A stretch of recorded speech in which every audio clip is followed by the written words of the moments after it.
Good morning and welcome to Copy at the Manor, the bestest place to start your day with all the news, reviews and things you never knew you needed to know.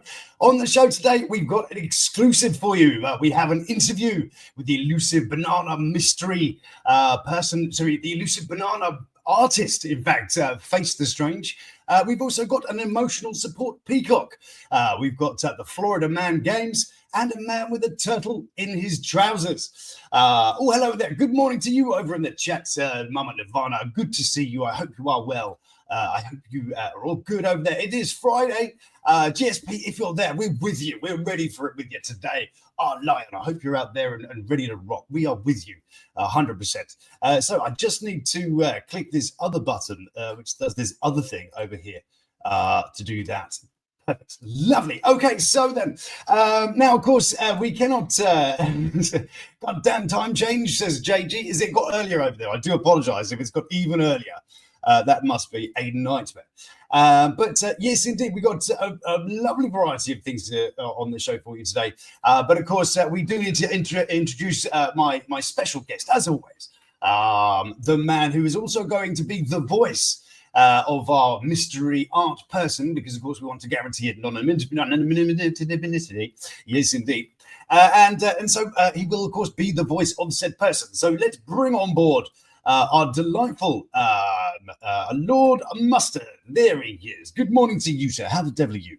Oh, morning, dude. I'm pretty good. Pretty good. How's things over there? I'm good. Yeah, absolutely so. I am currently juggling with many a sites, trying to do different things at once. So yes, it's sort of a bit all over the place. We've got a few viewers in different places. Hello there on TikTok. Hello to you watching. Nice to see you. Thank you for coming. Also, you can't see Mustard over there, but you can hear him.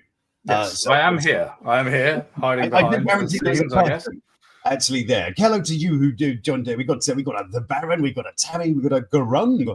Fantastic. Welcome to you people. And of course, don't forget over there in the YouTube, the home over there, we got Mustard over there called JG. Thank you, JG. There's Flutterby, dearest lady, in there as well. Hello, not a Florida man. We have multiple. In fact, there's an entire Olympics. It is the Florida Man Olympics I have for you later. So yes, more than a few Florida men on the roster for today. So then, let's get to our first item now. As you may be aware, those of you that have been watching along, we have, of course, had another advancements or another development, if you like, in the case of our Beeston banana friends. Now, I'm going to bring up the thing that we were talking about yesterday. Just take that out of your face there. There you go. Delightful. So here, of course, it is. Oh, hang on. Let me make sure that the people down there can see it also. God, dear, there must be an easy one. That seems like an awful lot of admin going on. It is. It's sort of like I could do with some delightful music. There we go. Now it's on there as well. We can all see what we're all talking about. Fantastic. So, of course, it was this delightful piece of artwork that had popped up in what it says, "Can you guess where it is?" Said the poster. Jeannie O'Shea. A delightful person, I'm sure. Yes, of course. So here is said piece of work. Now, we were lucky enough, so lucky, to have actually then been able to contact the artist here. This is here he is, Face the Strange. Spoiler, that's not a David Bowie reference. Apart from, I've been going, turn if I say changes. I've been changing every time I read that. So that's been tormenting. I've had that song in my head, but it's actually a reference. We will find out what the reference is a little bit later. Here is, in fact, his Instagram. Do please show this man some love. Go and visit his site. He's got t-shirts going on. He's got some great work. So do please go and visit. I'll give you some more info on him as we go. But of course, yes, he was responsible for said piece of artwork that went up. And we do have the amazing exclusive interview with said man. And as I say, our Mustard is here is going to be playing the delightful part of our man. Which was quite fun, actually. Mustard messaged me earlier and said what kind of voice I might like him to do it in. The thing is, your response of like, can you do it in like a Derbyshire accent? I have no clue what a Derbyshire accent sounds like. Yeah, can you do Derby? Yeah, I mean, it's not sort of like Scottish or anything, would they? You know, people might say, you know, calm down, donkey, or something. You attempt a Scottish for me quickly? I'm not going to attempt Scottish. I mean, I've got my script here, so you're going to have to forgive me sort of looking down at my homework. What a professional. This is why you get mustered in on the stuff, because he's printed it out. Look, preparation. This is who mustered in. He puts this kind of level of work into stuff. Exactly. I've not got the highlighter out, but I have italicized my lines. Have you got a spreadsheet though? Is there a spreadsheet? There's no spreadsheet required for a dialogue, but well, I mean, I can whip one up real quick. I have several in the wings. So yes, I'm going to take you through the conversation that I had with artist. I'm going to refer to him as FTS because it's just a little easier than saying his name many times, or her name. Obviously, I don't know. But yes, so let me move these things. I've got this little box here telling me things. Oh, hello there. Hello, Johnny and Sampri. They're there. Hello, nice to see you. Hope you are well. Over here then, let's go back to the thing. So I did, of course, thank you. I said thank you for giving me your time and all the appropriate sort of opening stuff. So I said, I first originally said, so how would I properly introduce you to an audience? I was wondering how to describe him. Would I call him an artist, a messenger, for example? And he described, and then he said, greengrocer of the street, pigeon fancier extraordinaire. Take your pick. Well, I quite like greengrocer of the street. You know, selling some sort of under the table aubergine or something. Hello, mate. Want to buy an eggplant? You know, I could envisage that. I would imagine. Hello there, Dream Chaser and Holly. Good to see you also. Next question then. I then asked him if you had to. Let me put some more of his work on the screen actually there for the people just so they can see. Let's have a little look.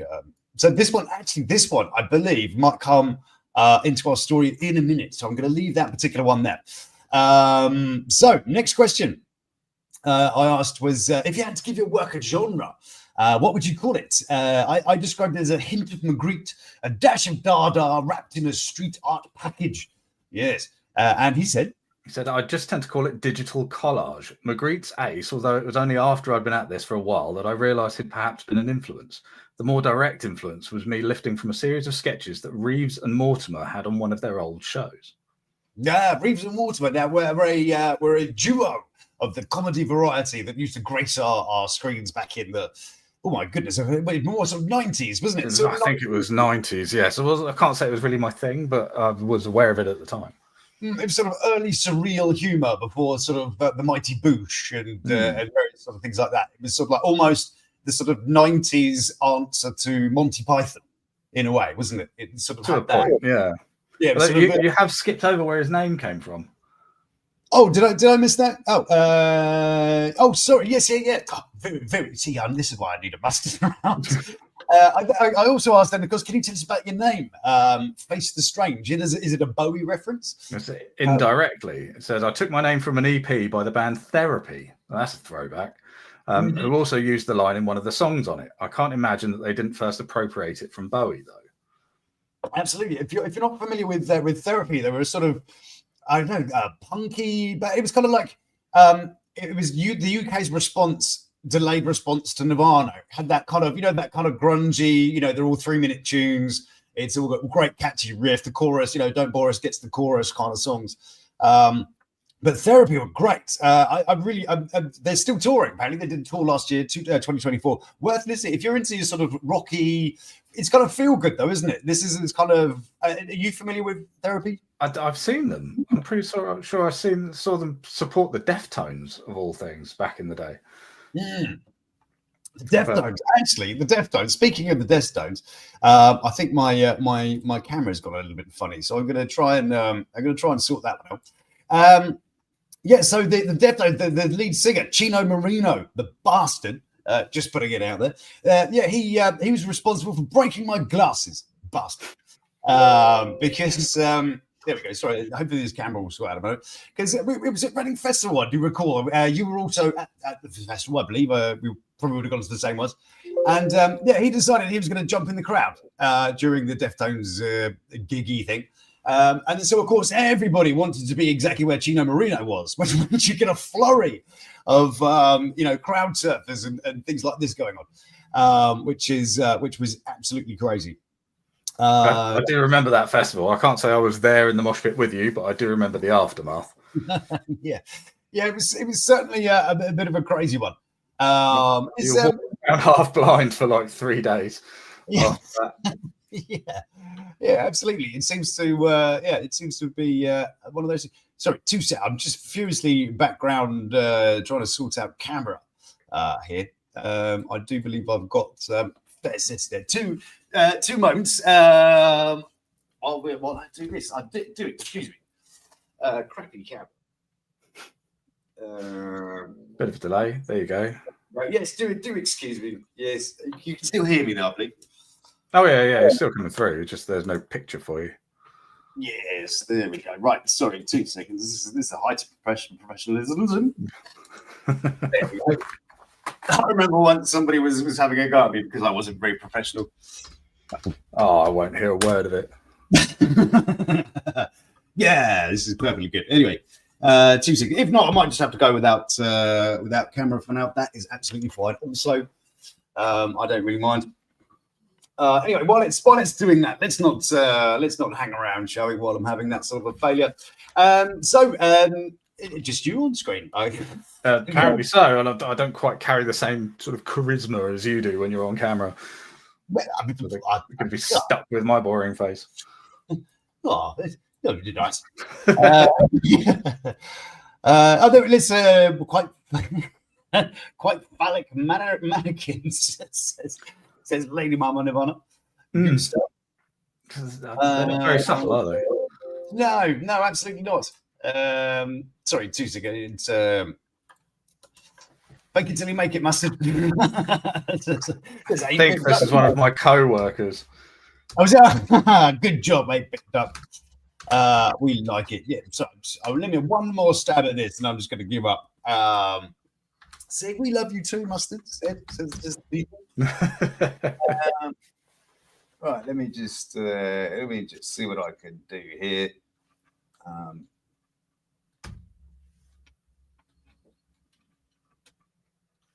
Riveting television, this. I know, it's terrible, isn't it? Keep the pace moving and all that sort of stuff. And there's me effing about with cameras. You need one of those like please stand by, like that sort of things. I just don't have that tattooed on my forehead. That would be fine. Come on now, pair to the device. It's not pairing with the device is my issue that's going on here. Not that that's particularly interesting thing to watch. So yeah, okay. So it looks like my face is going to be disappeared for a bit, which isn't okay. It's not the worst thing. So so let's get back to it. We were in the middle of our delightful interview with Banana Artiste. Yes, that's what we're doing. We're talking about we went to therapy, didn't we? So to speak. There we go. Oh, there we are. Right. Okay. So the next question I asked was, I've seen some examples of your work. I've shown some examples of your work from Facebook, but it's a piece. But is there a piece that says "This is me" more than any other pieces? So I would be really hard pressed just to pick one out. It's like you're not in wow. It's quite sort of succinct a response, I think. Yeah, there we go. Good man. Good man. I'll pop a few more examples as we go. So then I asked the piece you've recently put up in Beeston. Would you be able to tell us how that came about?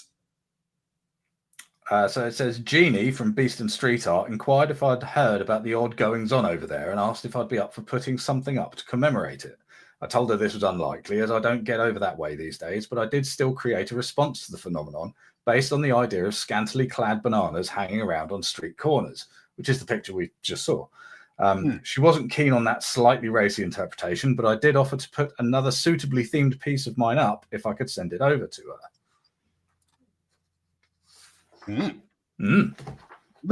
So the scantily clad one will be those sort of streetwalker bananas that we saw a moment or two ago. Absolutely. Yes. Where do I have those? That was I think it's entry number 1. There it is.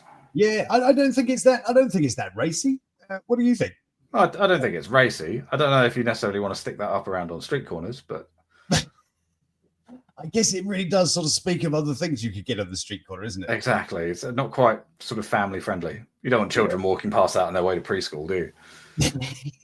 Well, and plus we didn't exactly get, we didn't get asked if we'd like to have some sort of nighttime activity by anybody. So that speaks of, speaks that it's perfectly legit over there.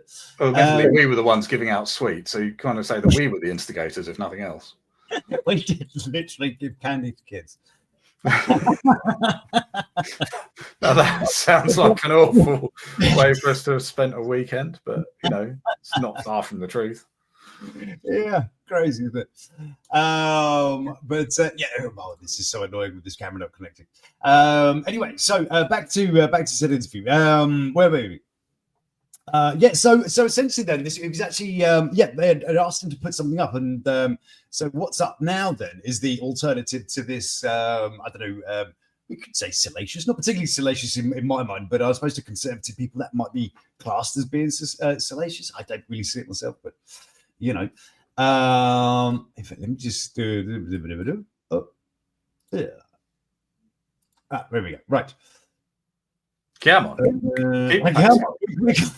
Come in. Yeah, I think I'm gonna have to end that, unfortunately. There we go. Sorry, do excuse me. It's gone a little bit mental.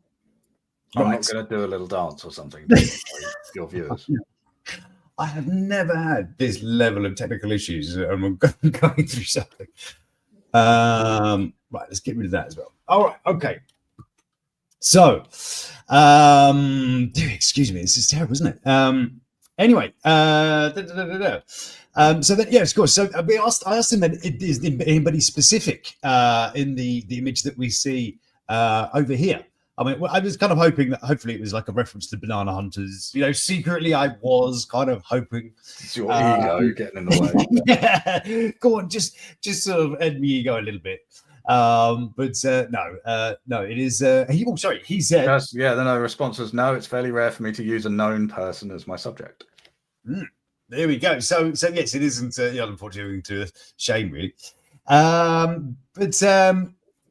Anyway, then I asked about what is the media that he's using. What media have you used? So I usually go with paper and glue, but I believe on this occasion I had my work given the luxury treatment on a self-adhesive vinyl sticker, and many thanks go to Jeannie for her efforts there. So I think it's been transposed onto one of the vinyl jobs.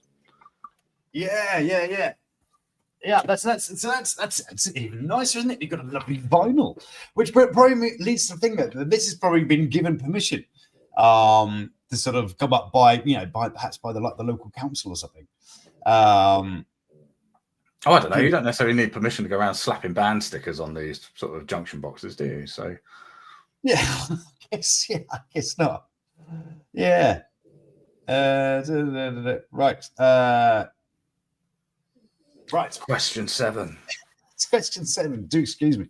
Where is it? I asked. Can you give us the address so I can send Lord Mustard to photograph it? I'm sure that we're already planning your. Yeah, you got my weekend sorted for me. Yeah. And he said, I'm not actually 100% sure myself, although I believe it is located very close to the scene of the mystery. And as we said, like yesterday, Abbey Road is quite a long road, so it's not unheard of for this to be sort of along that route somewhere. Yes, yeah, absolutely. As we pointed out, of course, this isn't the green box that the bananas were put on, was it? 'Cause this one's got a slightly different top. Not from the fake bananas. Bananas. They were real bananas, but not the real bananas. If that makes sense. Fakers, yes, coming along here, faking your bananas. So I keep trying to solve my camera thing. I need to just fucking leave the camera thing alone. Anyway, and then I asked, have you heard of the Beeston bananas? Blimey. Considering the amount of times I've said Beeston bananas in the last however long, probably a couple of months now. I still can't say it, can I? Anyway, so I asked, had you heard of the Beeston bananas before you produced the work? It says, well, this particular piece was actually produced about 10 years ago, so that's a definite no. Ah, yes, indeed. Because I suppose we spoiled the spoiler there in this that they wouldn't. I think it's fine though. But yeah, I kind of see how they maybe thought it wasn't so good. You could just put a big sign. This isn't a prostitute stop. Now, prostitute stops. Is that what would you call a stop with a prostitute? I mean, if you're going to describe it as sort of obviously as possible, a prostitute stop is what it is. But I can't say I'm quite au fait with where streetwalkers hang out. A stopstitute. Stopstitute. Something like that. That'll do. Anyway, let's have a little look. Then I asked, are you the person behind the bananas? Well, you've got to kind of go out there and ask, haven't you? You never know. And subtle. Is it you? Is it you? Did you do it? Then I thought, well, no. So I put in brackets, I don't think you are, but I have to ask. Because, I don't want to appear to be completely mental. Accusing everybody left, right, and centre. And he said, sadly not, but I do hope they keep up the great work and perhaps diversify into other areas. Yeah, I like that. You see, because then we can kind of, that would make sense then if they've, diversified into more of a sculpture from the bananas, from before. So no more plates of bananas. Now we're going to get delightful teddy bears and sticks and fish bowls and various things. Exactly. They could do with like a direction to point themselves in. Surely, it seems a bit scattered at the moment, but we can we'll work with what we're given. Yeah, absolutely. Then I asked, if you were the banana person leaving bananas around, how would you respond to the idea that people were trying to find out who you were? I suppose that depends on why they do it. Seems like they also enjoy their anonymity, and I do hope this whole media frenzy doesn't put them off. I don't think the media frenzy's putting them off. It's probably two idiots sitting on a bloody yellow table giving out banana sweets that put them off last time. Yeah. I think it's also to do with a level of trust. You know what I mean? This banana person is definitely not going to come and just start talking to us for no reason. They got no reason. I don't think we're getting an anonymous phone call at 2 a.m. like, I'm the banana person. I don't think it's really going to evolve that way. So I do a front door. Yeah, exactly. Doors or something. Yeah. But So that's Anyway. But so I wonder now. I'm hoping now that now we've had one banana sort of related artist sort of free to talk to us, and we can see that we're not going to sort of jeopardize what they do in any kind of way. Hopefully, then we'll attract other ones. So you never know. Actually, in fact, let's get back to the questions. So next thing I asked was what inspired you to put up your first piece. I probably can't show you a first piece of his, but I can certainly give you some more sort of examples. I quite like this. This is cool. And his response was, having seen the sort of street art that was going on in other cities, I felt I needed to bring a bit of colour to the streets of my home city, Derby. There we go. As a Derbian or a Derbian. There you go.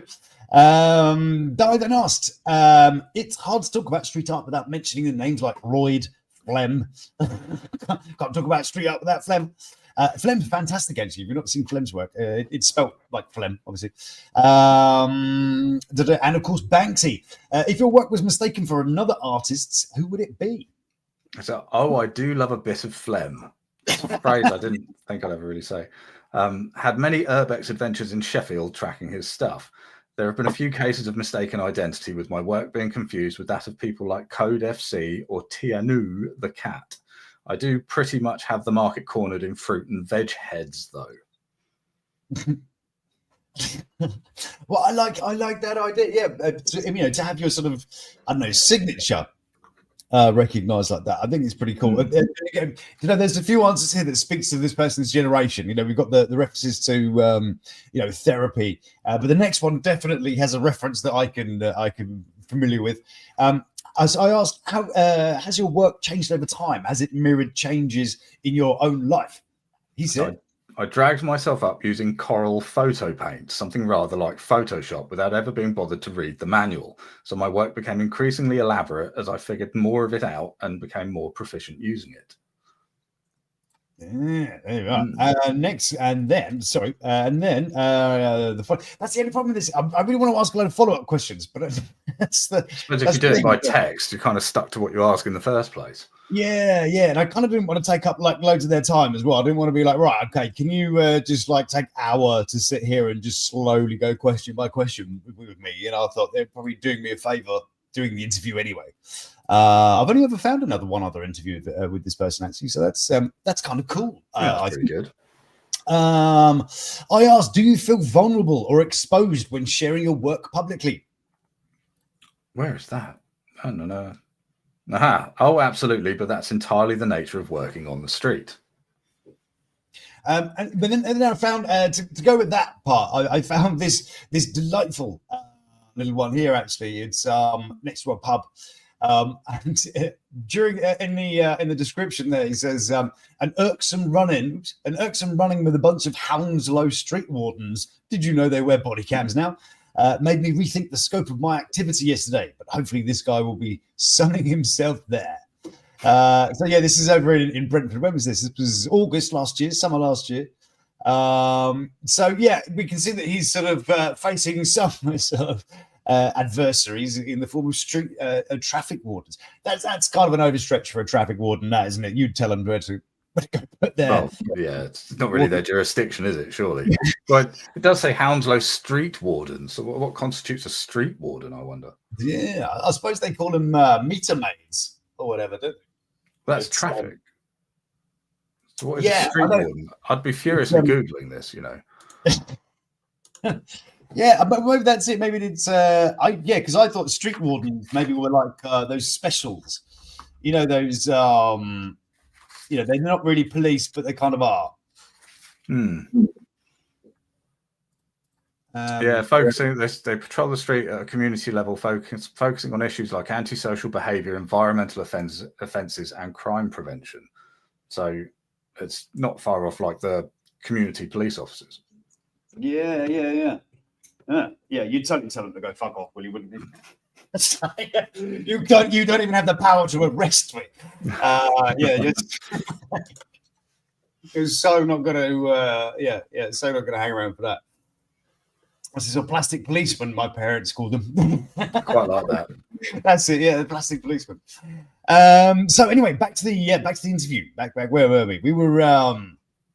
I said one of our banana-based mysteries surrounds a series of installations by an artist called Impro from Sonning. Are you acquainted with either an artist called Impro or Fussy Human? He said, I don't know if Fussy Humans work, but I've definitely come across Impros and I love it. There we go. So I like the way you segued in the Fussy Human thing. My investigation has shown that. Like trying to get them to drop something important. Yeah, but you see, I think there is a very big case for these two people being the same person. And I would love, I've messaged Fussy Human in much the same way as I have done Face the Strange. But yeah, he's not quite so I don't know, outgoing. Perhaps I don't know. I don't know. It's a shame, really. So I then asked, is imitation the sincerest form of flattery? I do hope that Vic and Bob think so. There we go. See, I'm not familiar enough with Vic and Bob to kind of get the, I don't know, subtle nuances or whatever. Me neither, if I'm honest. Yeah, I find Bob really funny. Bob Mortimer. He's got some really great, like a really bizarre stories from his own life. He's quite an interesting character. But yeah, I can't say I really know any of their stuff. Yeah. It kind of passed me by. It wasn't really my sense of humour. But they had this thing called a dove from above. And I'm aware of it, shooting stars. That's it. Yeah. That's the my friends used to watch it, but yeah, again, I was more into Harry Enfield. That was more the level, I guess, back there. And then I asked for a final question: what would your autobiography be called? Clearance Stock. There we go. I believe it. Yeah, I like that. So, thank you so much to the mystery man that is Face the Strange. Thank you so much. Yes, and that's fantastic. So Yes, that is one part of the mystery, I guess, is not exactly solved enough, but I do believe the investigation of that particular avenue is pretty much over. So that one, so that's 1 out of 3. 1 out of 3. 1 out of 3 is now over because we've spoken to the artist. Now we understand. So therefore, we have succeeded in one. Should we give ourselves a point for that one? I'd say so. If there's progress, I think so. I think we should also have a banana with a little X through it, and we put them as decals on the car, like and have those. We see 1 banana down, boys. 1 banana down. Here we go. And see how it goes. The connotations of that from misinterpretation are endless. Nah, it'd be fine.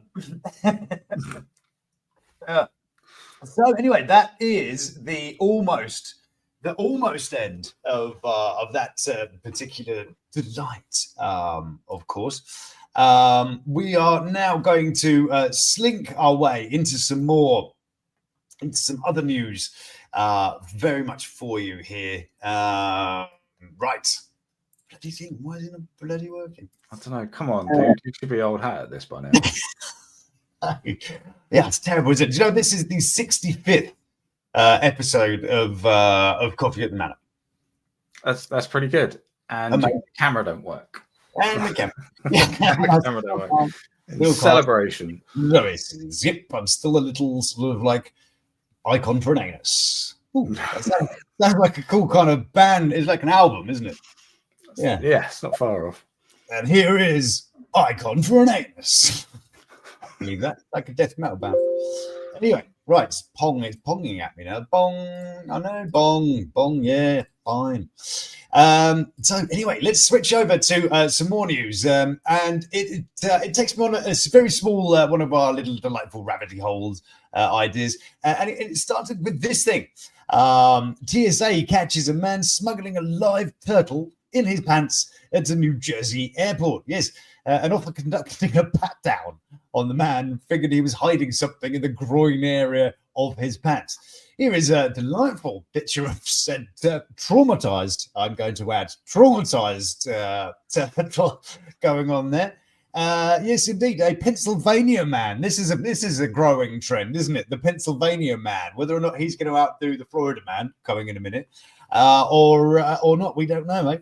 But anyway, he's going through security at New Jersey Airport and was found to have a live turtle concealed in his pants. The turtle was detected Friday after a body scanner alarm went off. I mean, what was it? Has it got some fillings or something that some piercings that set it off? Like, that's kind of a broad spectrum of scanner that you've been through there. Well, put through the turtle detector, and it comes up positive.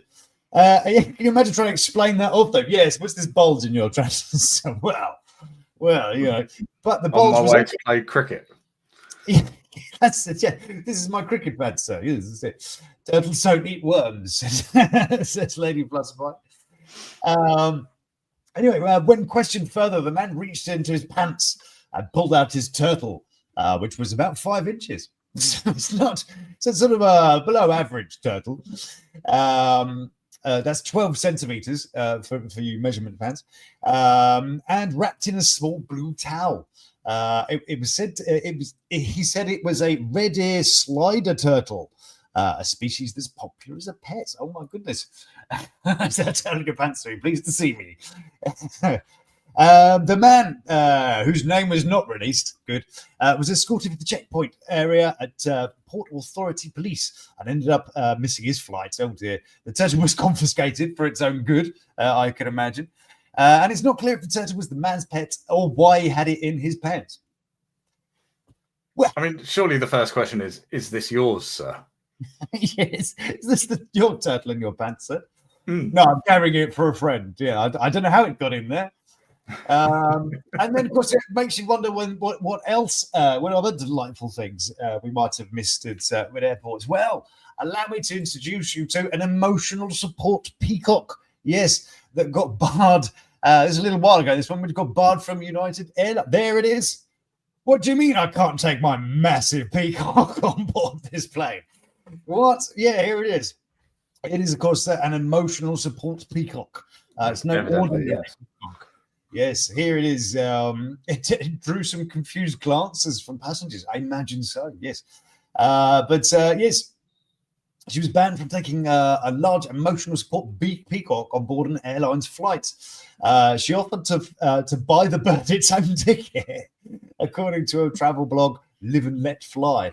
Nonetheless, the airport refused to let the bird board, or her peacock, at Newark Airport in New Jersey, saying it did not meet the guidelines due to its weight and size. I've seen bigger things get on airplanes. It's not.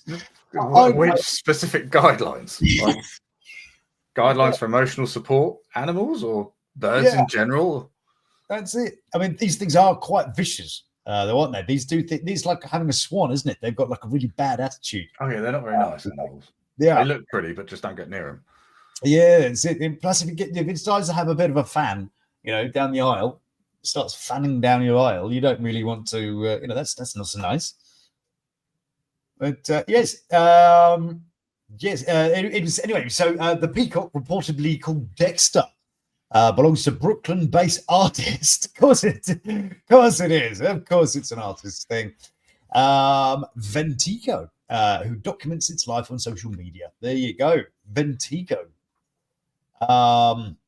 The artist, whose real name is not known, told Bedford and Bowery that the feathery giant really changed my life in a positive way. Well, did they cuddle? Screaming goats, Joji. Absolutely.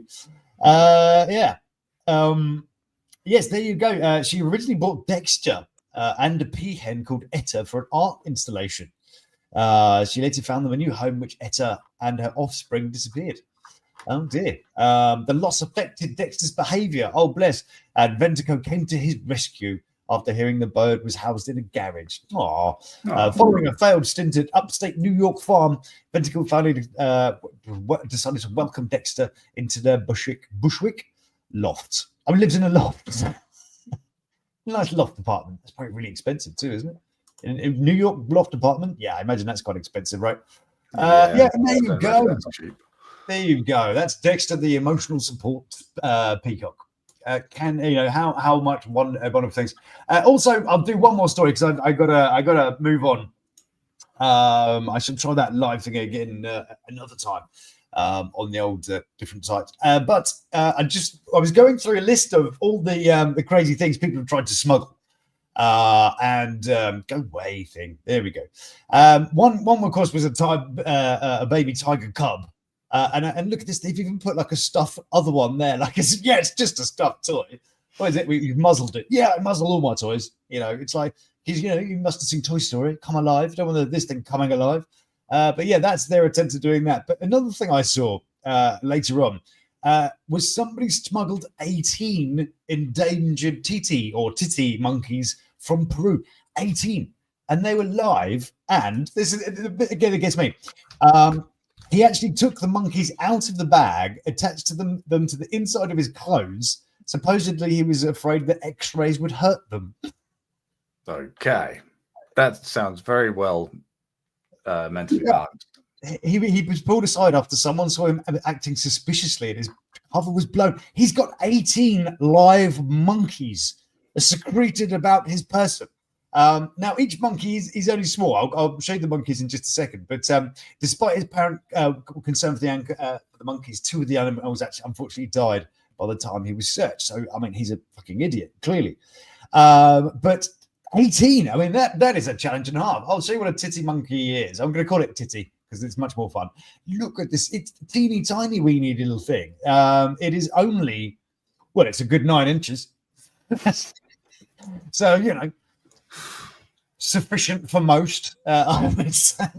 But yeah, there you go. That's the titty monkey. So it's only but still, you've got to then put 18 9-inch monkeys about your person. I mean, where do you? And then what? They're going to sit still? 18 monkeys in a very enclosed space. I'll do. I mean, how mentally balanced do you have to be to not smuggle monkeys? Well, Well, absolutely. Yeah, I mean, you're just missing out if you've not smuggled a monkey in your life. I mean, You're missing out. It's a life experience right there, surely. yeah. But yeah, so yeah, cute little thing. I mean, just look at his little tiny weeny face. But yes, can you imagine 18 of the little fuckers? Taped in some way to your body. I imagine gaffer tape or something. I don't think it's going to be particularly advanced as methods, would it really? No, it doesn't seem like massively thought through. No. That's where it went wrong. You didn't think it through. Yeah, so anyway, I need to move on. The whole delaying thing has really spun me off. So it's not been the greatest episode. I do apologize for everybody.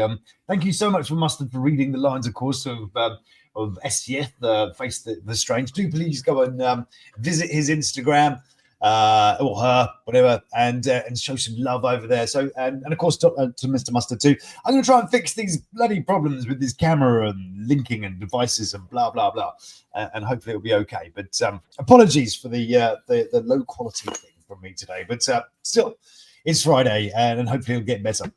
So do please enjoy your weekend. Oh, before I do, any final words from Lord Mustard? Anything from you, sir? No, I'm fine. I'm just happy to join in every now and again. It's only when you need something. Yeah. Good man. Thank you so much for everything you do. You're amazingly helpful. I appreciate and respect you so much. And of course, to those who are watching, thank you for watching. I do hope to see you next weekend. I'll be doing a lovely, delightful reality video over the weekend, and then back to business. So I do look forward to seeing you then. So until we meet again, do please stay beautiful. Love to my three, and you take care of yourself.